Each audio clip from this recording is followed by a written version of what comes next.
పాటు ఆయనకి ఏది ఇవ్వలేదు అంటారా మీరు చెప్పండి నాకు. ఈ రోజు భోగాపురం ఎయిర్పోర్ట్ ఆయన చేస్తుందా కాదా, ఆయన ఆధ్వర్యంలో జరుగుతుంది కాదా? మరి మొన్న మీ ప్రధాన కార్యదర్శి కాదు సార్ మీ పార్టీకి సంబంధించినటువంటి ఒక అధికార ప్రతినిధి నేషనల్ మీడియాలో మాట్లాడుతూ కేంద్ర విమానయాన శాఖని నారా లోకేష్ గారు పర్యవేక్షిస్తున్నారు, ఎప్పటికప్పుడు దాన్ని డిసైడ్ చేసే ప్రయత్నం చేస్తున్నారు అని చెప్పారు. అంటే ఇక్కడ ఏంటి అంటే మీరే చెప్పుకుంటున్నారు, ఎవరో చెప్పాల్సిన అవసరం లేదు.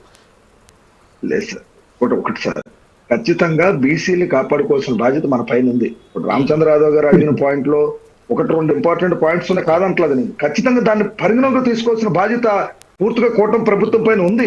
దానికి పునరాలోచన చేయాలా, ఏ విధంగా మనం ఆలోచన చేయాలి, బీసీని కాపాడుకోవాల్సిన బాధ్యత సార్. అసలు బీసీల పార్టీయే తెలుగుదేశం పార్టీ సార్. బీసీలు కొన్న వెన్నుముకలే తెలుగుదేశం పార్టీ నాయకులు, తెలుగుదేశం పార్టీకి సంబంధించిన కార్యకర్తలు. ఈరోజు గతంలో ఇందాక పెద్దలు చెప్పినట్టు గతంలో ఏదైతే కార్పొరేషన్స్ వేశారో ఆ కార్పొరేషన్స్ కి నిధులు కేటాయించలేక కదా సార్ ఆనాడు బీసీలందరూ అణగదొక్కడానికి ట్రై చేశారని చెప్పి జగన్మోహన్ రెడ్డి మీద తిరగబడింది బీసీలు.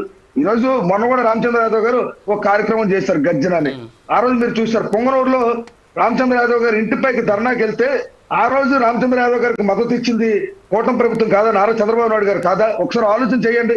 ఈ రోజు రామచంద్ర యాదవ్ గారు పార్టీ పెట్టి ఆహ్వానించడం ఈ రోజు ప్రజాస్వామ్యంలో ఎవరైనా రావచ్చు, ఎవరైనా వెళ్ళొచ్చు ఖచ్చితంగా. కానీ రామచంద్ర యాదవ్ గారిని నడిపిస్తుంది ఎవరనేది ఇంటర్నల్ గా ప్రతి ఒక్కరికి తెలుస్తుంది. తెలియాల్సిన టైం వచ్చినప్పుడు అది కూడా బయట పెడతాం. ఖచ్చితంగా ఎవరెవరు ఉన్నారు రామచంద్ర యాదవ్ గారు, ఏం జరుగుతుంది అనేది ఆ రోజు కూడా మేము మాట్లాడుతాం సార్. ఒకటైతే ఖచ్చితం, ఎక్కడైతే బీసీలను కాపాడుకున్న పార్టీ తెలుగుదేశం పార్టీ, ఇందులో మీకు డౌటే లేదు.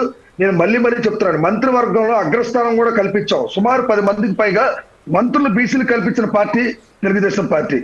బీసీలకు రాజ్యాధికారం కోసం బీసీ డిక్లరేషన్ ఇచ్చి 33% రిజర్వేషన్ ఆమోదం తెలిపి కేంద్రానికి పంపించాం సార్.